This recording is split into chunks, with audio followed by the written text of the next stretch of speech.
He had stopped struggling 40 minutes ago, not from surrender. From calculation, the same instinct that had kept him alive through 9 winters on the Peel Plateau. The intelligence that knew when effort was making things worse. The ice had his leg. The current below was pulling at an angle he couldn't fight. Every attempt to free himself drove the frozen slab tighter around the joint. So he went still. Conserved what heat remained. Watched the sky go from black to gray without making any promises. He did not expect the truck. He heard it before he saw it, the engine slowing on the logging road above the bank, then stopping. A door. Footsteps in snow, two-legged and cautious, moving toward the edge. A human looked down at him. The wolf looked back. For a long moment, neither of them moved. Then the human did something unexpected. Instead of leaving, it started coming down. His name in the Parks Canada files was simply Alpha, the dominant male of a small pack that had been tracked across the Peel Plateau for the better part of 3 winters. 9 years old, 45 kilograms. A long scar running down his left cheek from a fight no one had witnessed. He was by any reasonable measure one of the most capable predators in the northern Yukon, which made what happened to him that morning both improbable and brutally simple. The caribou herd had moved south 2 weeks earlier following the wind-scoured ridgelines toward lower elevation. The pack had followed. Alpha had been ranging ahead as dominant males often do, pushing into territory that was less familiar, testing the geography with each step. The Peel River freezes hard by December. By February, the main channel can hold the weight of a loaded truck. But the river is not uniform. Along the inside bends where the current slows in summer and sediment collects, the ice forms, thinner layered in sheets that look solid from above and are not. Local people have known this for generations. Wolves, for all their intelligence, learn it only once. He had been moving at speed, cutting across the river bend to close distance on a scent, possibly marten, possibly the faint trail of the herd when the surface shifted beneath him. Not a catastrophic collapse. Just a lurch, a tilt, the rear left leg dropping through into black water before the rest of him could react. The current took his leg immediately, pulling it downstream at an angle, and the broken ice refroze around it in the minutes that followed. By the time Ethan found him, Alpha had been trapped for somewhere between 2 and 4 hours. Hypothermia in wolves begins to compromise muscle function around -15 core temperature. Below -20, coordination fails. Below -25, the animal loses the will to fight. Alpha's core temperature, when Dr. Marcus Webb would later measure it, was -22.4. He was conscious. He was watching. But he was running out of time in a way that didn't announce itself, just quietly, close the distance degree by degree. Webb had been following this pack for 2 winters. He knew Alpha's tracking data the way a doctor knows a patient's chart, the seasonal ranges, the travel corridors, the patterns that told you something about the animal's decision-making. Alpha was a ranging wolf. He pushed boundaries. In a pack of 5, now reduced to 3 after the previous winter, took 2 members to causes Webb listed in his records. With clinical brevity, Alpha was the one who went farthest ahead and came back last. That tendency had served the pack well for years. It was also the tendency that put him on the ice that morning. Webb would think about that later. How competence and vulnerability so often share the same root. How the qualities that allow a creature to survive in a difficult landscape are sometimes the exact qualities that put it in danger. He would think about it and then set it aside because, in his line of work, you learn early that spending too much time on the why leaves you no energy for the what now. Right now, the what now was Ethan Cole standing on a frozen river with a rope and 11 years of experience and no good options. Ethan spoke into his radio without taking his eyes off the wolf. He told Webb what he was looking at. The fractured ice, the position of the leg, the animal's condition, the distance from shore. Webb's voice came back flat and measured the voice of someone calculating odds in real time and not liking the numbers. He was at the Dawson City Veterinary Outpost, 140 kilometers of winter road away. Best case, 2 hours, possibly more if the highway had drifted overnight. Ethan looked at the wolf. He looked at the ice. 2 hours was not a number Alpha had. The protocol in situations like this is clear. Do not approach a compromised large predator without chemical restraint. A wounded wolf, even a dying one, can inflict serious injury in the seconds before collapse. Their jaws close at over 400 pounds of force per square inch. Their reaction speed, even depleted, exceeds what a human can anticipate. Ethan knew all of this. He had written training materials on exactly this subject. He clipped his radio back to his chest strap, uncoiled the tow rope from the bed of his truck, and walked down the bank toward the river. The ice took his weight. Barely. He could feel it flexing underfoot, a subtle, sickening give, with each step like walking across a drum skin stretched too tight. He moved the way he had been taught to move on uncertain ice. Weight spread, steps short, no sudden shifts, and he kept his eyes on the wolf the entire time. Alpha watched him come, did not growl, did not show teeth. That restraint, Webb would later say, almost certainly saved both their lives. But that was later. Right now, Ethan was 4 feet away from an injured apex predator on ice that was running out of patience, and he still had a leg to free. There is a particular kind of focus that comes when the margin for error disappears. Ethan had felt it before, once on a backcountry avalanche call, once during a flooding river crossing in spring, but never quite like this. The cold stripped everything down. Sound distanced the slow drag of time. What remained was one set of facts and one set of choices. The rope was 30 meters long. He had tied one end to the tow hook on his truck before coming down. The other end he looped twice around his forearm as he crossed the ice, letting the slack coil behind him. If the surface gave way, the rope would hold him. In theory, he stopped 8 feet from Alpha. At that distance, the wolf filled his field of vision. The size of the animal was different up close, not just large, but architecturally significant, a creature built from the ground up for this landscape. Even compromised, even exhausted and cold locked to the ice, there was nothing diminished about him. The amber eyes tracked Ethan's face with a precision that suggested everything working correctly inside that skull. Ethan crouched down, slowly, hands visible, body angled slightly sideways, the posture that signals in the language that predators have spoken to each other for 40 million years that you are not a threat. The wolf made no sound. Ethan began talking. Not words with meaning, just tone rhythm, the low, continuous murmur that he had used with injured animals since his first season as a ranger. It was something between a voice and a hum, and he had no scientific explanation for why it worked. He only knew that it sometimes did. He moved 1 foot forward, stopped, watched. Alpha's ears, which had been flat, shifted not forward into aggression, but sideways into the ambiguous position that means a decision is being made. Ethan moved again, 6 feet now, 5. At 4 feet, he could see the full extent of what had happened to the leg. The ice had refrozen in an uneven slab across the lower joint, pinning the limb at an angle that prevented any useful leverage. Alpha would never have been able to free himself, not because of the cold or the exhaustion, but because the geometry was simply wrong. The more he pulled, the tighter the ice would grip. Ethan set the rope down and pulled his utility knife.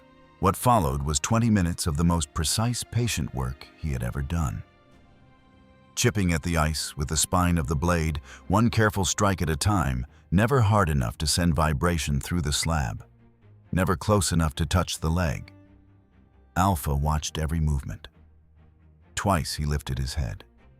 Once he made a sound, low, not quite a growl, closer to a warning, and Ethan stopped moving entirely and waited until the head went down again. The cold was working on Ethan by now, too. He couldn't feel his fingers inside his gloves with any real precision. The blade kept slipping.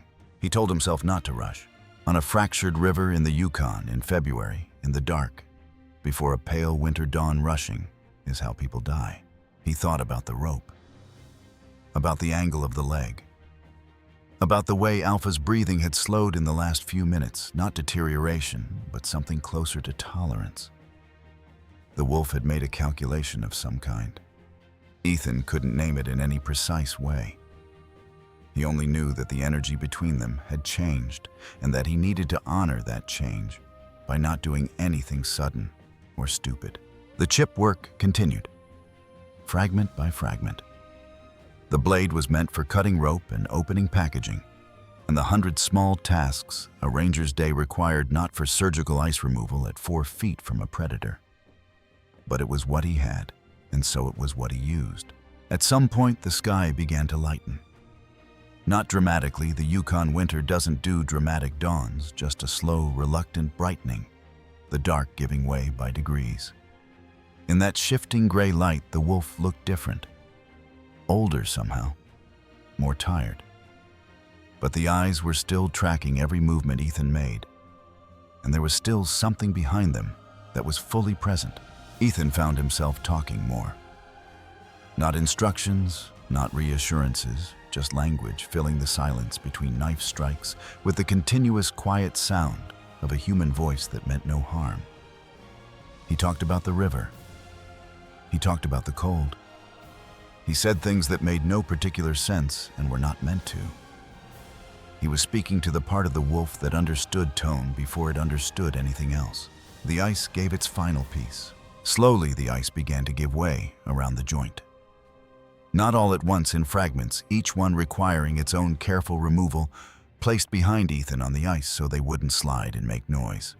After 18 minutes, there was enough clearance that the angle of the leg had changed. After 20, Ethan sat back on his heels and looked at what he had done. He picked up the loose end of the rope and made a wide loop. This was the part he had not been able to plan for. Getting the rope around the wolf's body without triggering a defensive response. Without sudden movement. Without the wolf deciding at the last second that whatever patience it had extended so far had run out. He moved the loop forward on the ice slow as water freezing until it was in front of Alpha's head. Then he sat back and waited. 3 minutes passed.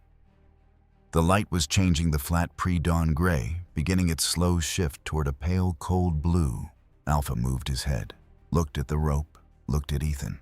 Then, with a patience that would later strike everyone who heard this story as extraordinary, the wolf lowered his chin through the center of the loop. Ethan did not rush. He brought the rope up gently, worked it under the chest, kept the loop loose. Not a restraint more, a guide.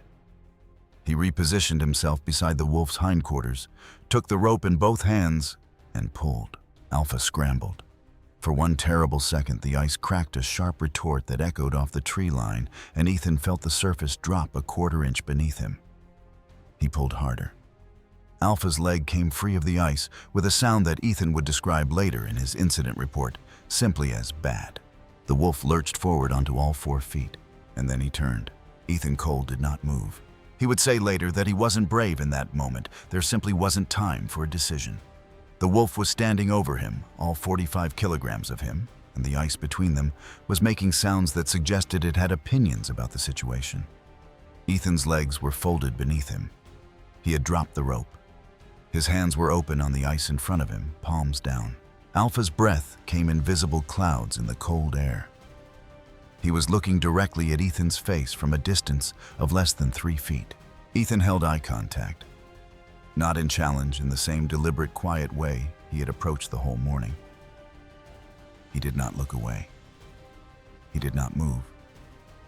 He breathed in slow counts, the way you breathe when you are trying to keep everything calm from the inside out. The wolf's ears moved forward. A second passed. 2, 5. Then Alpha took 1 step. Not toward Ethan, sideways toward the bank. He was testing the leg. His gait was wrong, the rear left carrying less weight than it should, but it was carrying weight. He moved off the fractured section of ice onto the firmer surface near shore, and he did not look back. Ethan exhaled. His whole body exhaled. He was shaking, partly cold, mostly adrenaline, but he got to his feet and followed the rope back up the bank, hand over hand, until he was standing on solid ground. He sat down on the running board of his truck. He did not call Webb immediately. He sat there for a while, watching the place where the wolf had disappeared into the tree line and the river moved beneath its ice in the dark. The cold had worked its way through his gloves while he was on the ice, and his hands had that deep, boneless ache that comes from sustained exposure. He pressed them between his knees and breathed, and did not think about anything in particular. Sometimes after something like that, the mind just empties. The body does what it needs to do, and the mind follows later. A gray jay landed on the hood of his truck, looked at him with the frank assessment that gray jays apply to everything, and flew away. Ethan found that mildly funny. He was not sure why. When he finally picked up the radio, his voice was steadier than he expected. He told Webb where Alpha had gone into the trees. He gave coordinates. He described the leg's function weight-bearing movement, intact, no dragging. Webb asked 3 precise questions, and Ethan answered all 3. Then there was a pause on the line. Webb said, "You went out on the ice alone." It wasn't a question. Ethan said, "The ice held." Another pause. "Drive out to the eastern junction and wait for me," Webb said. "Don't go back into the trees." Ethan said he wouldn't. He was not entirely sure that was true, but he said it anyway. And then he started the truck and let the heater run and watched the sky go from gray to pale gold as the sun finally committed to appearing. It took Webb an hour and 50 minutes. The road had drifted in 2 places, and he'd had to work with a shovel both times. When his truck finally pulled up behind Ethan's, he got out without saying anything, pulled his equipment bag from the back and looked at the tree line. "He's still in there?" Webb asked. "Hasn't come out," Ethan said. Webb nodded. He loaded the dart rifle with the quiet efficiency of someone who has done this in worse conditions and will do it again. He checked the dosage twice. He looked at the tracks Alpha had left in the snow, the uneven pattern of a compromised gait right there in the evidence, clear as a medical chart. "Good tracks," Webb said. Which from Webb was the closest thing to a compliment the morning was going to produce. They went into the trees together. Webb found Alpha 40 meters in, lying against the root base of a large spruce out of the wind. Conscious, alert, cold but stable. Webb sedated him quickly, worked the leg with practiced hands, and delivered his assessment with the economy of someone who spent most of his professional life in situations where precision mattered more than reassurance. Soft tissue damage, significant bruising, no fracture. He would heal. The extraction was careful and deliberate. Alpha loaded into the padded transport crate in the back of Webb's truck. Temperature-controlled fluids administered, every step logged with the attention to detail that Parks Canada protocols required. Webb drove back to Dawson City with the kind of focused quiet that comes from knowing the hard part is still ahead. The recovery would take 6 weeks. Alpha spent them in a large, indoor enclosure at the Wildlife Rehabilitation Facility outside Dawson. Pacing when he could, resting when he couldn't, never settling into anything that looked like acceptance. He was a wild animal in a building, and he knew it. The staff kept their distance, kept the space as quiet and unstimulating as possible, and monitored the leg's progress with weekly imaging. He was not a patient, but the leg healed, and one morning in late March, Webb signed the paperwork and Ethan loaded the transport crate into his truck. 140 kilometers of winter road back to the place where it started. Back to the Peel Valley. Back to the tree line where somewhere beyond the spruce and the snow, a pack was waiting for something it didn't have a word for. They released him at the trailhead closest to where the pack had last been tracked, a long, open slope above the Peel Valley. The kind of place where you can see a long way in every direction and the wind comes clean off the mountains. Ethan opened the crate door from a distance, using the release cable, and stepped back. Alpha did not come out immediately. He sat in the opening for a long moment, reading the air. Then he stepped out onto the snow, placed all 4 feet carefully, and stood still.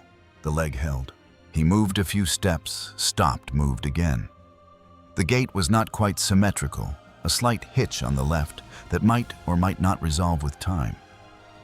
But it was functional, and it was his. He lifted his head and tested the air in the long, patient way that wolves read the world. His ears swept through a full arc. His nose worked the wind with a precision no instrument has ever matched. Ethan stood 50 meters away and watched. He had been asked afterward what that moment felt like. He thought about it for a while before answering. He said it felt like returning something that had never belonged to you. that the whole preceding 8 weeks had been a kind of temporary custodianship. And what you felt at the end of it wasn't pride or satisfaction exactly, but something quieter.